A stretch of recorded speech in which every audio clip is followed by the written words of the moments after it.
Welcome everyone. I'm Gayathri Gireesh, along with my colleague Vikas Gehlot. This podcast is the CEERA initiative, which is the Center of Environmental Law in National Law School of India University, Bengaluru, along with the Department of Justice, Ministry of Law and Justice, under the project Pan India Legal Literacy and Legal Awareness Program. The name of the podcast is OUGHT. The topic for the podcast is light pollution. To discuss this, we have with us Professor Dr. Sairam Bhat. To start with, light pollution is an excessive or an unwanted light which is artificial in nature, which actually disturbs the ecological or the environmental aspects. As the world grapples or faces with many forms of pollution, light pollution is the least debated forms of pollution. And as we make an effort to understand what is light pollution and its implications on environment and public health, I would now like to start the discussion with Professor. Welcome you, sir. Thank you, Gayatri. Friends, we would like to start this new initiative and we would like to call it the OUGHT initiative, OUGHT. Now, many of you may be wondering what this OUGHT initiative is. It's an initiative from Center for Environmental Law, Education, Research and Advocacy at the National Law School to try and initiate a discussion, debate, or deliberation on what the law ought to be. So while we will lead the discussion on this topic, we would want our community to engage with us and contribute to what should the law be. Of course, we would all know that law can always improve, it can always change, and this is a very transformative process of what we call as the legal reform that is required. So in this podcast or webcast, we will try and take certain topics and we will try and put across the challenges or the problems, or try and look at it from what are the practical realities vis-a-vis these issues that we are going to identify. And from there on, try and contribute to what the law ought to be. Now, some of the issues, there may be a complete legal vacuum. In some of the issues, there may be law or there may be a policy, but it needs to be strengthened and it needs to be, made more certain for its implementation in our society. So, like Gayatri said, today's topic is light pollution. As a Center for Environmental Law, we thought we should pick this area, we should pick this topic, and we should solicit the opinion of our community on what the law ought to be, right? So that's what this podcast or webcast is. As you all know, we have a project granted to us by the Department of Justice, Ministry of Law and Justice, Government of India. This is called the Pan India Legal Literacy and Legal Awareness Project. And our mandate under this project is to look at legal awareness. We are using a lot of mediums and platforms to get into what we call as digital legal literacy. And the podcast or the webcast that we are attending today is one such platform to take our efforts under this project forward. Now, coming to light pollution. Friends, there are various kinds of pollution that we see in our society. For example, there is water pollution, there is air pollution. In air pollution, sometimes we say there is noise pollution. We say there is pollution of the atmosphere. Ozone layer is also getting polluted. There are so many challenges in the field of environment. Now, we know that the courts and also the way the Indian legal system has responded to the pollution through the establishment of the National Green Tribunal. We know that right to clean and healthy environment is a fundamental right. We also know that very recently the Supreme Court of India in the Ranjit Singh versus Union of India case has extended the right to clean and healthy environment to mean the right to be protected against the adverse effect of climate change. So environment is quite a huge context for the legal system to respond. And hence, with the various challenges that one faces, I think one of the challenges that we see today is light pollution. Now, as of now, I don't see any specific legislation dealing with light pollution in India. And hence, there is a requirement for discussing, deliberating what should or what ought to be the law on light pollution. Friends, there are two contextualization of this topic that I would like to propose before you. First, it's a personal story. I was traveling from Delhi to Bangalore on a flight which started from Delhi at 10:30 in the night. Now, throughout this flight, the captain had kept the lights on, and this caused a lot of annoyance to me because one expected that if it's a late night flight, you would actually catch up with some rest or sleep. And the constant bright light that the captain and the cabin crew had kept on gave me literally no sleep, and it actually caused a lot of irritation to me. Over illumination, as we call it in certain spaces, is a form of light pollution. And having studied, some of the aspects of the types of light pollution, I thought that I must give, suggestion to the airline to reduce the illumination so that it can be comfortable to passengers. I think it's very important in a 2.5 hours flight that passengers actually, get exposed to just enough light that is required for them and not to excessive lighting. The second is a very interesting, kind of a fight that a gentleman in Bombay or Mumbai, Mr. Nilesh Desai, he has been taking a lot of initiatives to actually reduce light pollution in the city of Mumbai. His initial complaint was against the Gymkhana. As we all would like to play sports, and floodlights in stadiums or in a tennis court or otherwise is necessary if you're playing in the evening. Of course, while we encourage certain kinds of activities, light to others who are not playing the sports, especially floodlights, can be a major source of light pollution. So Nilesh Desai has been campaigning. He intends to take this forward. He himself was an aggrieved individual. And because he was aggrieved by the excessive light of the Gymkhana, which is all 7 days, he decided that he shall make a police complaint. Now, once a police complaint was raised, the police, of course, has to necessarily invoke the nuisance law. They invoked the Bombay Police Act, and they had to actually reduce the noise, the light.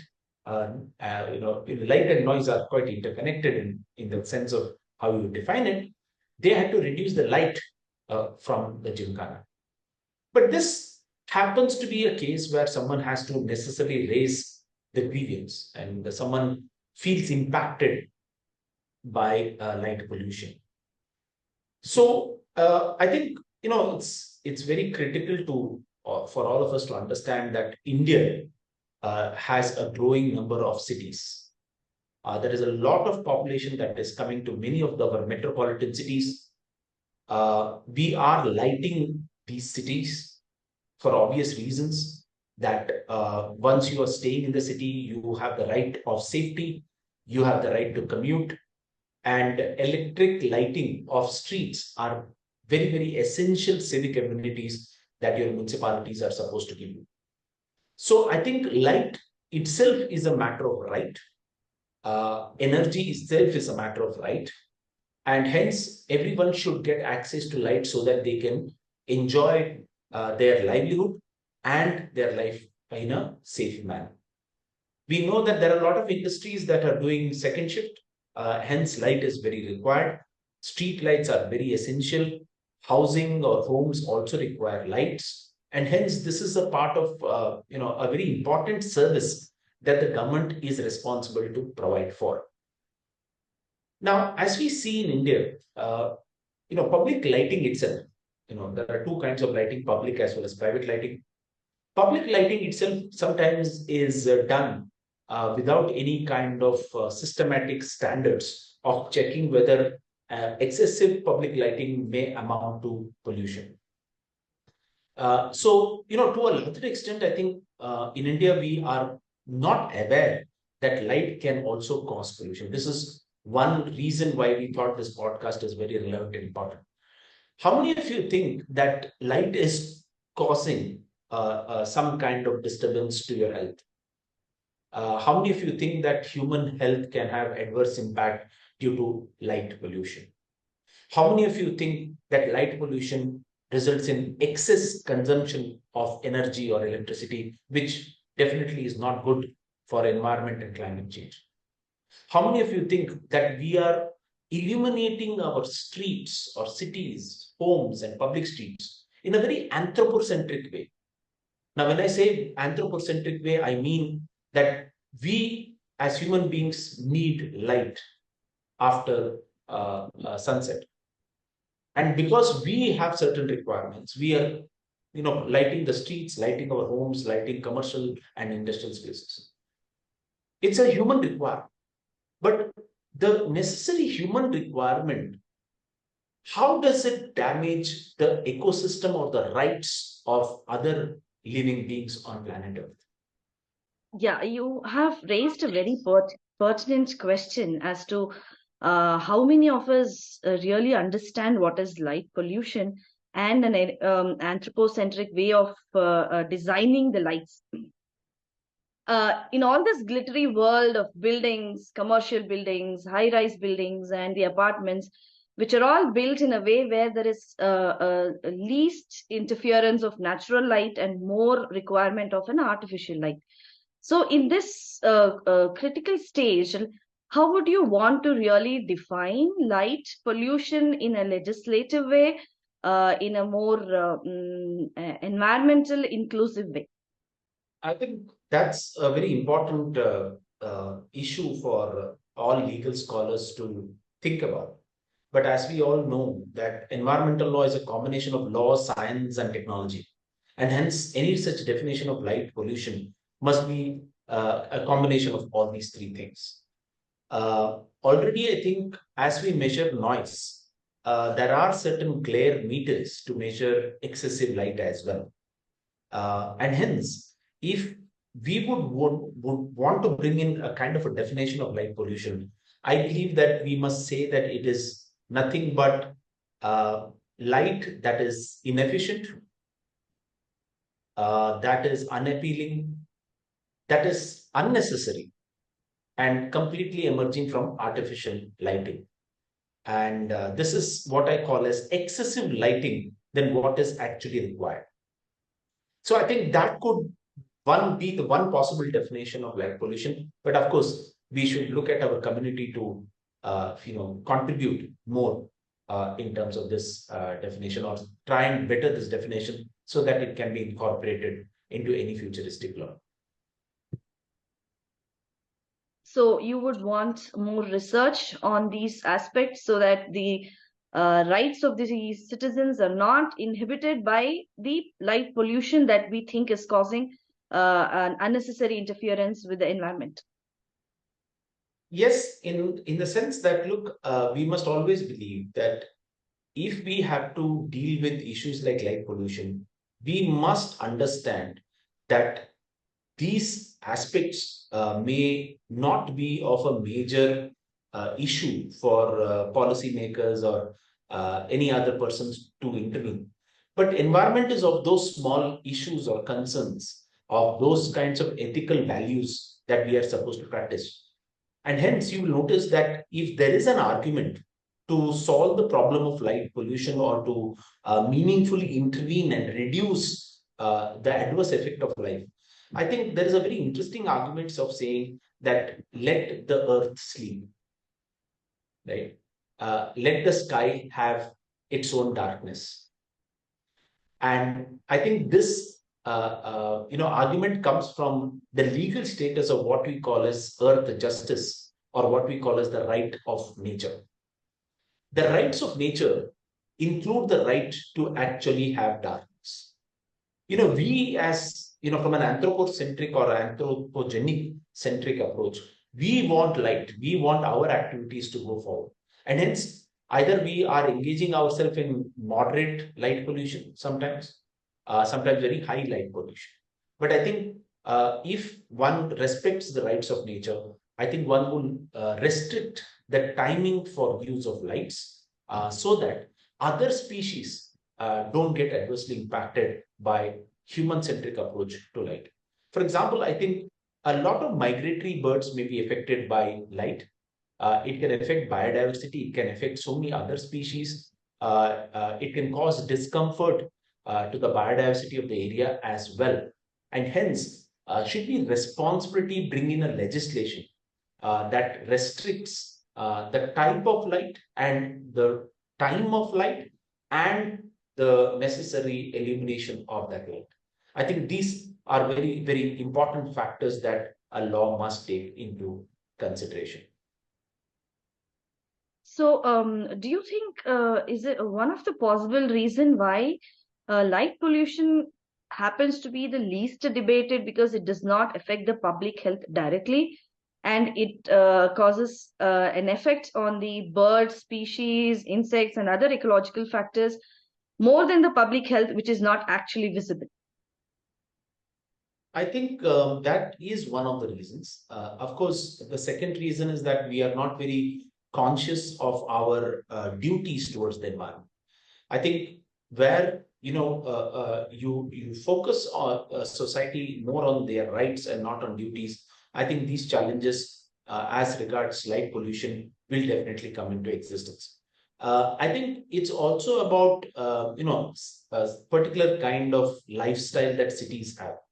Now, many of the cities like Dubai or some of the cities in the Gulf where energy is quite abundant, I think you will see a lot of illumination, a lot of lights that actually bring in a lot of tourists as well. So I think it's about your own responsibility, and you know what is necessary and what is necessary in terms of safety, what is necessary in terms of basic requirements and needs, and what should actually be regulated and controlled. Because I believe that if you talk to lighting professionals or those who are so-called experts in lighting, you will notice that they understand that there is a need for visibility of the streets, but there is also need for visibility of the stars. If you're staying in cities like Bombay or Delhi, probably the amount of light that exists, I think it is very difficult for us to even look at the sky or even try to locate the stars. So while one argues that lighting is required for visibility of the streets, can it also look at the visibility of the stars? I think this is an important balance that has to be created, and experts would definitely recommend doing the same. However, are there good reasons to reduce light pollution? I repeat, are there good reasons to reduce light pollution? If you just look at the impact of light pollution on someone's health, especially sleep, which negatively gets affected due to excessive light pollution, or trying to understand that how excessive lights can be endangering the lives of people. For example, if you look at the three types of light pollution which are prominent, the first is there is something called glare. Okay, light pollution actually is a kind of a glare on your eyes. It can distract you, it can cause a lot of discomfort to you, or it can blind you. So if you see billboardings, especially when you come out of airports, you see these huge billboardings that have used a lot of light, a lot of prominent, and when you're driving, they can actually cause some kind of a glare on you. And if there is a continuous, such kinds of billboards, It may actually affect your eyes, thereby affect your sleep. It may cause you eye discomfort, and so on and so forth. So I think this type of kind of excessive use of lights in billboards or advertisements have to be regulated and controlled.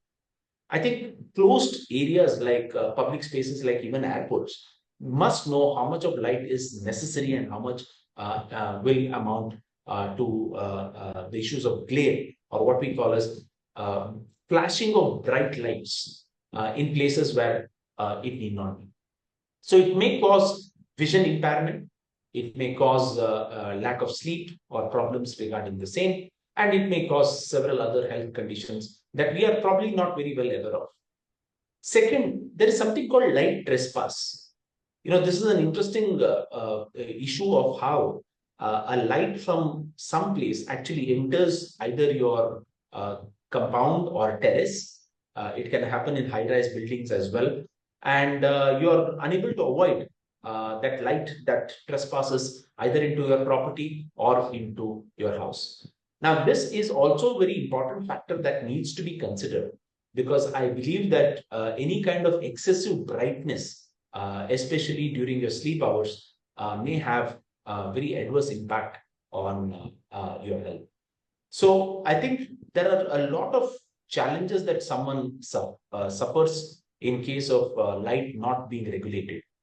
However, is it difficult to reduce light pollution? I believe it is not difficult. It is not difficult. It just needs a little bit of education. It needs a lot of sensitivity.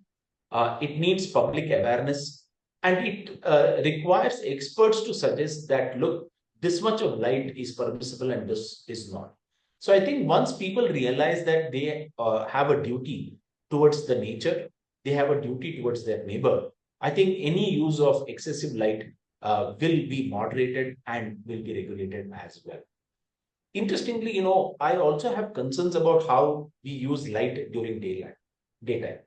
I think that also is something that has to be considered, because I think natural light must be encouraged as far as possible. We have a lot of building codes that actually try and insist on as much as natural lighting, and hence you will notice that we can bring about measures regarding when light pollution is a concern and when it is not a concern. So finally, So, I think, yeah. yes, sir. So I think it's very important that we really understand what is light pollution and what is exactly the effects of light pollution on public health and environment as well. The more we delve deeper into this aspect, we would really understand. And as you already said, this is about what ought to be known and what ought to be done in these kind of things. I hope this podcast or the webcast would shed some light on the aspects of light pollution, its effects, and also its importance in this economically viable world. So thank you very much, sir, for this intervention, and thank you for choosing this topic, which is actually more relevant in this world. Thank you, sir. Before we close this podcast or webcast, I have a couple of things for our community. First and the foremost is, of course, we are all going to contribute about what the law ought to be. But it's very important, we must also say what or how the law ought to be. Which means, should any regulation on light pollution be something that the municipalities must do at the local self-government level? Option one. Should we allow light pollution to be regulated by states as state rules or regulations? Or has been, very prominently done in the last several decades, that we have issued a notification under the Environmental Protection Act 1986. For example, we have the noise regulation rules of 2000. We have several other notifications under the Environmental Protection Act 1986. Should a notification on light pollution also be issued under the Environmental Protection Act of 1986? This is one thing that our community must engage in. Second, while we can say that, any law on environment must be a national uniform law, and hence it must be something that should come under the Environmental Protection Act 1986, could be one of those arguments to be made. If so, if the law is uniform and all over India there is one uniform law, should then the monitoring and implementation be given to the states? If yes, then should it be given to the pollution control boards, or should it be given to the municipalities, or should it be handed over to the police? Because finally, friends, I think it's very important that the law provides a mechanism for grievance redressal. I'm sure people may have some complaints to make. They must know whom the complaint to be made. Second, one who receives the complaint must also know the remedies for the same. For example, one of the easiest remedies for light pollution could be that they must reduce the brightness of the light. They must see that it does not trespass. They must control the noise within their own premises, or they must change the light that they have been using. So it is all remedies that can be easily implemented, and solutions can be done without escalating it into a legal problem. And hence, it is important that in our ought podcast or webcast, we must also know that solutions are there. It's just about one, awareness. Two, it is about focusing on what shall be our duty while we exercise our rights. So, yeah, with that, thank you, Gayatri, and thank you, Vikas. I think this is our first initiative, and we hope you will actively engage with us. You will give us your suggestions, your comments, and you will debate. And more importantly, I think we hope that any of you who make this contribution into this podcast, you will not have any fear of being judged as you would do when you make a comment on social media. So all your comments are going to be kept confidential. All your suggestions are going to be probably incorporated by our team in terms of the ought that we may want to propose or draft. And hence, please participate with us, please communicate with us, please share your ideas with us. Some of you may want to share your problems or challenges that you yourself have faced in terms of this topic. Some of you may have solutions, some of you may have, contributions to the definition itself. So we are looking at everyone, right from the legal community to the scientific community, to join us in this debate of what the law ought to be. So please, as citizens of a democratic country, I think your contribution is very, very important and critical to the way law is going to be drafted. Thank you, everyone. Thank you for listening to this podcast or to this podcast.